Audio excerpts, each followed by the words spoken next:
An uncertain voyage, note 5, 25th of January. Humorous, yes, hilarious even, that it took a dream, an entirely illusionary and fantastic concoction of my mind to initiate movement. You'd think I was brave in my pioneering desire for relocation, but the truth is that my adventurous spirit died when my stupidity was galvanized into this sad paste I reluctantly call a brain.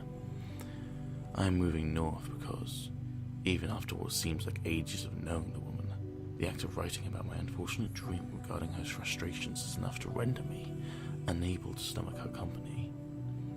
I am leaving out of pure shame. Yes, I am bound for better and brighter things.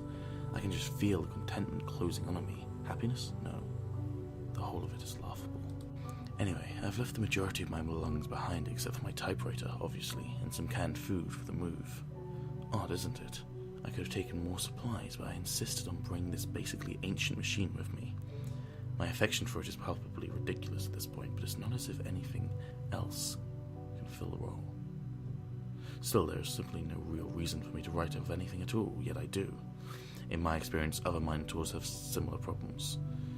Some spew words at the walls, engaging nothing but the vanity of material existence. I write, however, and though the method is more permanent, the effect is just as irrelevant. The strange thing is that I consciously and subconsciously understand this. I understand that makes no difference, even if someone were unlucky enough to be interested in reading this, that they would not be better off for it. I suppose what we Minotaurs do is somewhat malicious in that sense. This reminds me of something I should have mentioned earlier. That is, I was indeed dubbed a Minotaur. This was before the factions broke, of course, as dubbing is rather moot now. I can't recall how long ago it was exactly, but I know that it was soon after the factions formed. It's funny how the original intent was discussion, using council on top of council on top of council, the guild, order, and an unknowing discussed our ideas endlessly. I remember that the word community was thrown around quite a bit. That was the whole point, really. They wanted to create a safe place for humanity in light of the fall. Minotaurs were selected from those who did not have allegiances to any particular faction. We were the fourth party, responsible for moderating discussion through our impartiality. I'm not a particularly bright person, so I thought it would be a fantastic idea. Community breeds kinship, they said. Yes, indeed, kinship. I wonder if that sentiment has been entirely washed away, or if it only applies internally within each faction. At any rate, it's fair to say that the principle is currently irrelevant, and my position is wonderfully defunct. Seeing as I have never had any allegiances, and that the task of moderation is now pointless, I'm not sure where I'm going to go. My now previous hovel is not exactly what I would call an especially safe place, but it did provide a measure of distance from the conflicts between our gloriously competitive factions. However, I won't lie. I do absolutely adore the prospect of an uncertain voyage. Travel is one of the few things in this world that almost makes life worthwhile.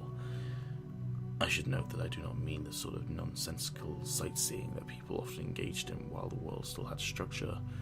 These little vacations always confuse me. Why travel to something you know or planned? Is the objective simply to escape? Why leave for such a short time only to return to the familiar? Instead, the travel I always loved was the travel involving places I'd never felt, regardless of their size or their status as a monumental. It is almost a nostalgic experience, yet it's entirely alien. The billowing winds of open air in the background of my memory, those terrifying uncertainties calling me forward into a new world of discovery, and the knowledge that I will not be returning to any such construct as a home creates a collective feeling that is invigorating the final seconds of movement. On the note of this memory, I should say that nostalgia is largely found in the moments before the voyage rather than the voyage itself.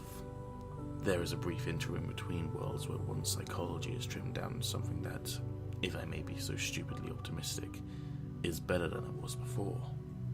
In remaining in one place, even if one is said to be happy, perhaps even content, the lack of movement gives way to stagnation, and upheaval is often necessary to exact growth through subtraction. Additions are made to one's psychology for better or worse in a given area, and the trimming process is best visually manifested in the dwindling amount of baggage sitting in front of the traveller between one place and another. It is in this moment, my dear reader, that the nostalgia lies. The feeling resides in the moment between the old and the new, where your belongings sit in front of you and force you to consider just how much of it you really need. I hate it. I appreciate the trimming itself, but the feeling of nostalgia that accompanies it is something I've grown to loathe. I was always told that nostalgia is a sort of pure and undefiled emotion that is, in essence, the most precious experience known to man. I was told that nostalgia is the recollection of a good memory. For ages I thought that I had simply never experienced it, much less held the sentiment. The majority of my memories are either embarrassing or mildly traumatic, though I am in no position to assume the role of a victim, as all people have received their ration of unfortunate times. The good memories are only good in the sense that I remember myself feeling happy from what I can describe as the third-person perspective. The good memories are only good in the sense that I remember myself feeling happy from what I can only describe as a third-person perspective. That is to say, in remembering the good, I have never once felt it return to me like the taste of a wild blackberries picked from my backyard as a child. My mind straining to emulate the sensations only for just a moment. These memories have never once been that visceral or sensory. However, there is another type of memory, a much more serene memory that has always haunted me. I use the term haunted for an extremely specific reason. Mind you, and I do not think I am dramatic in my semantics, at least no more than usual. Serenity, unlike happiness, has a lingering effect. It is a place within oneself rather than a response to all else. Where happiness is conjured from the appropriate conditions, only a lack of any condition can unveil serenity. As a profound emptiness awakes itself as if a shadow is a material opposite to light. Serenity is so inescapably empty that it makes emptiness itself seem like an object, a force. It is those depths of the human mind that we once called the soul. A terrible place with a seductive power of calm that creeps up to my conscious self in moments where there are no external forces to guard me. Sadness, happiness, anger, and all of the other responses to our environment act as flimsy shields against a force so great and terrifying that it should never be allowed to see the light. It should be suppressed lest it take hold of our consciousness with the truth that nothing truly matters. It unveils void, you see, and that is a great reality that should never be entertained. It is the memories of this place, this haunting deluge of pointlessness manifested in an ultimate and all-encompassing lack of concern that I believe is nostalgia. The worst of it is that I enjoyed these moments. I can still see the ocean of concrete in front of me as I stared aimlessly out of the airport lot. The planes came in like the tides, a few more in and a few more out. It was a balance, yes, and the balance always gives way to nothingness as there is no direction. Hours and hours could have passed with just as many planes in the lot, though the planes themselves changed. I watched the nothingness unfold before me. I fell in love with the void. I was only a child, of course, but I only contributed to the fall. I watched as each new plane sailed in to greet me, expressionless and entirely mechanical. The people were there, yes, but when you know none of them, you are truly alone. Indeed, that's just the heart of it. Nostalgia for most, I presume, is a positive experience because it can be shared. Most people have memories of time spent with others. Not me. No. I remember the oceans of concrete and the grey fog rolling in off the waves amidst a large display of unobtrusive and entirely monotone clouds. Unlike the others, I cannot share this memory and expect the feeling to be transferred in all of its delicate melancholy.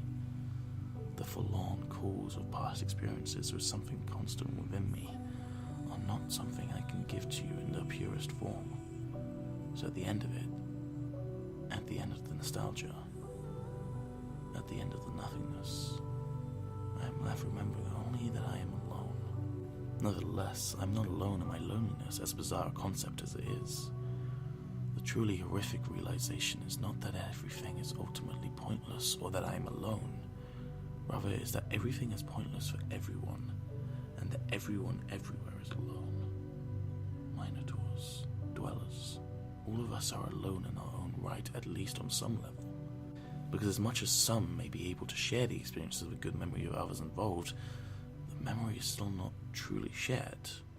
One is only ever in one's own head, and each has the same fate. A simple and obvious truth, yes, but our propensity to accept the self-generated lie of substance makes the reminder as necessary as it is cruel. This cruelty is what I extended to Bella. I unveiled Voyage for her when it should have been left alone, untouched and hidden. I felt it and feel it necessary on the basis of honesty, but that principle is waning as the damage it causes increases. It was best I removed myself from her company before I could cause further harm with my moronic drivel. Note 6, 27th of January. These dreams keep happening to me. The odd thing is that this particular dream was not a nightmare. It was a good dream, an almost comforting experience cut short by the violent rupture of competing realities we call waking up. But I should give you context. Before I slipped into the world of mirrors, I was spending an unhealthy amount of time thinking about how I had left Bella. I know it's nonsensical that I am obsessing over my behavior as I am already miles from my original residence, but it's not as if there are any other topics to occupy my mind. Thus, here I sit on this beach wondering if I am profoundly evil or just moderately horrible. You see, I never told her I was going away. I knew she would throw a fit, not understanding that it was for her own benefit, but I still wonder if the lack of communication was entirely necessary. I know she must be in tears over this, not because I'm an especially good friend, but only because I'm one of her few friends. This fallen world does not offer much in the way of company, as you well know. Then again, I told her several times that I had been planning to move north. She never seemed to take the notion seriously. I still don't know why that is. Perhaps she thought I was too cowardly to initiate change. In that case, she is entirely correct. I am a coward, and it is ironic that this exact cowardice is what caused the move. Finding out she thought it would prevent it. Anyway, the point is that she knows where I am headed, so if she really felt so terrible about my leaving, she could easily follow me. Oh, but what a terrible thing to say. She is other considerations. As far as I know, her alliance is with the Order, and her current position is in guild territory, so the move would be absurdly dangerous. Plus, who am I to think that my friendship is worth anything, much less her chasing after me? Nonsense. I'm sure I barely left a mark on her emotions, and this way I will be unable to damage her psyche yet further.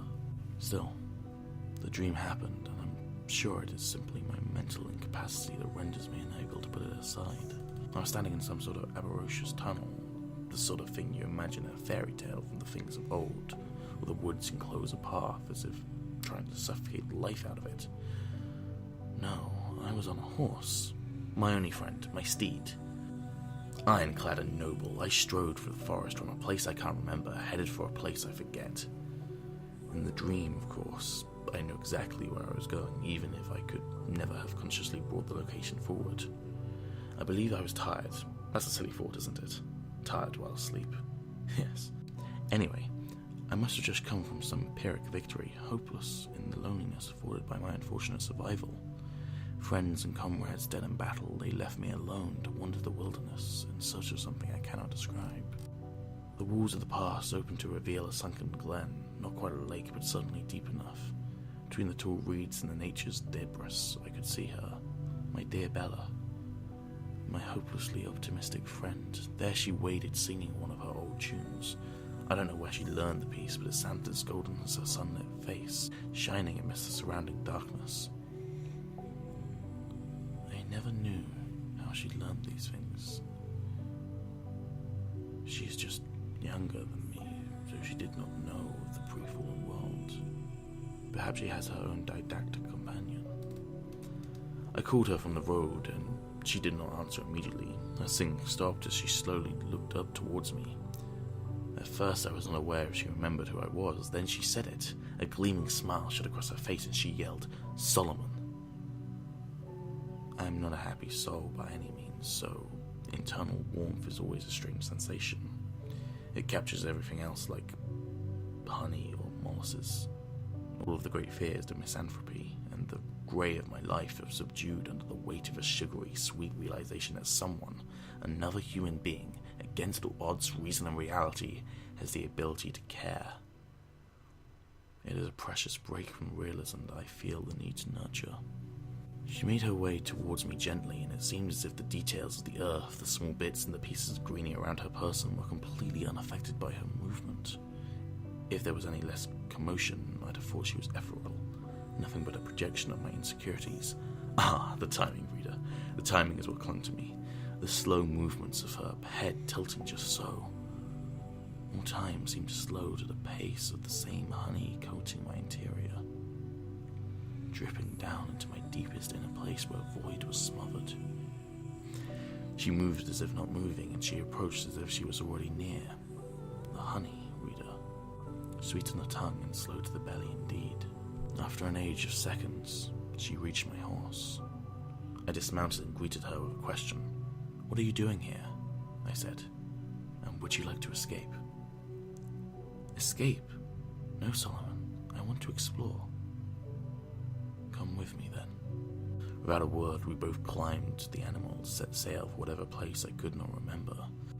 The odd twist of the dream is that, with her beside me, what was the foggy grey of the woodlands turned into an almost mania. All manner of tiny things fluttered about as the sun broke through to reveal a multiplicity of paths. My original destination, whatever it was, vanished as we chose the path that interested us most. This sudden change in tone was completely lost on me while in the dream world. It seemed natural, only now that I am awake do I see the strangeness of the turn.